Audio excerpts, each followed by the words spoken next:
Hi there, it's Stuart Schley for CED Magazine's Live from the Show from SET's Cable-Tec Expo 2012, and this is a particularly lively place within the expo show floor because you're doling out hits of oxygen to anybody who stops by.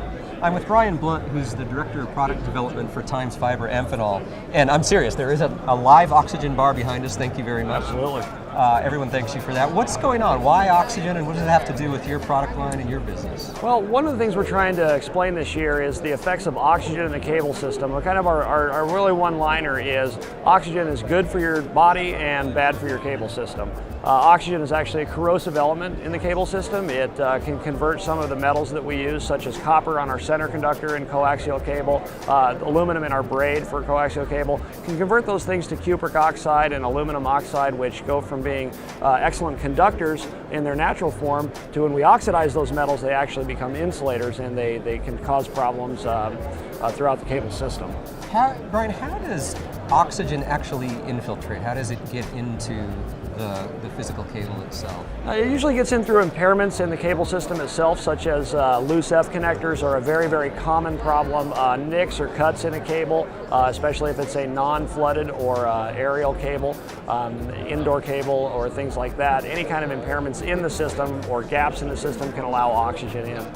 So we know the problem. What are you guys doing to help remedy? Well, we have created several solutions to really address this. We have things like lifetime cable, but one of the things we're really focused on is our F connector solutions. Within the past 2 years in our industry, there have been some advances in the F connector space in regards to continuous ground or continuity style connectors. These connectors basically change the paradigm in the space to having a loose connection that causes things like digital tiling or macro blocking. We've all seen it watching television. Certainly, yeah. It's on the cable TV side, it really results almost immediately in a service call to go fix that problem for our customers. None of our customers want to watch a television set with the digital tiling and the macro blocking on it. And as providers, we don't want to provide that kind of service for our customers.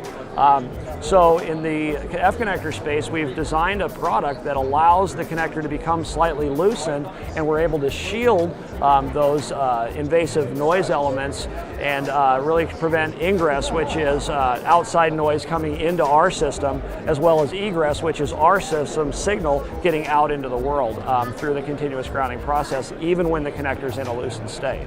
We were talking earlier, and it's interesting to me, I don't, and I think other people may not think of F connectors as a hotbed of innovation, but that's really not the case. There's a lot of development work. This is exemplifying that, I guess. Most certainly. Over the past 10 to 15 years, we've gone from crimp style connectors all the way up through compression connectors. Lots of different types of weather sealing technologies have been introduced, and now the most recent to kind of take over the marketplace is this idea of continuous grounding or continuity style connectors.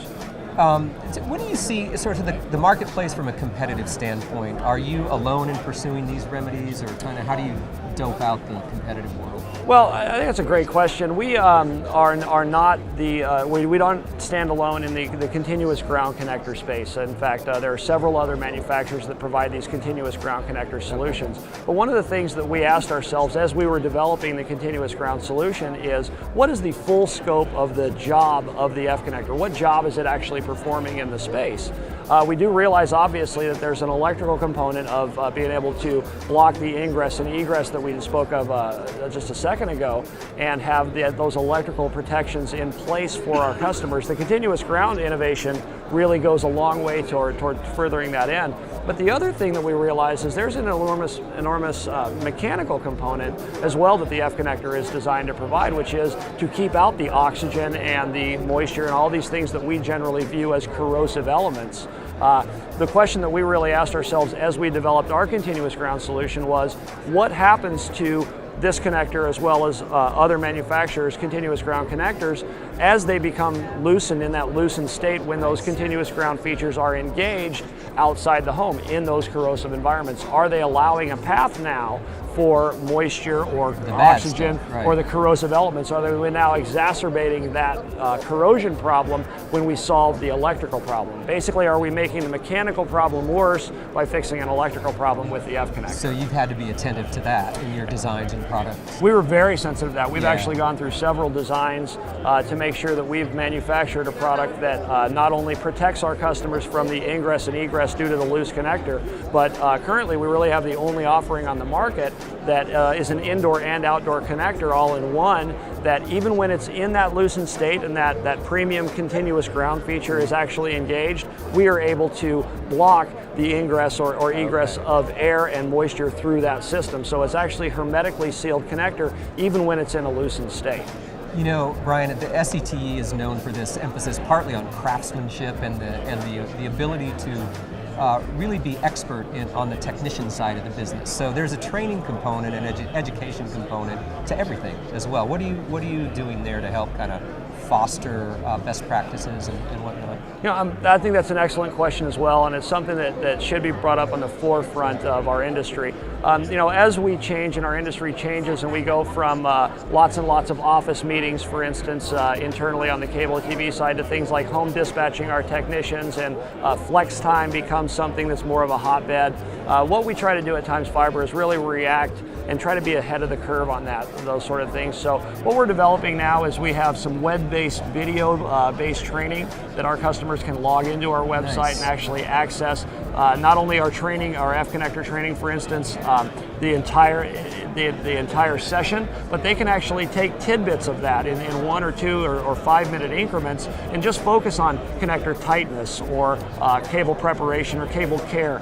We really want to make that bite-sized so that our customers can really be very laser specific in the solutions that they're trying to come up with, and we can really help them and not have them endure a bunch of maybe perhaps wasted time on information that they may already have, but they're not particularly looking for at that point in time. That digestible training, modularized training, I think makes a ton of sense. Without giving away the secret sauce, what else is on your drawing board in terms of product enhancements going forward? Well, I think we're actually really excited to answer that question. We have recently had a new found relationship with a company called Holland Electronics. They are a pioneer in product innovation in the cable TV satellite space. They're an international company, and they are now part of the Amphenol family of companies.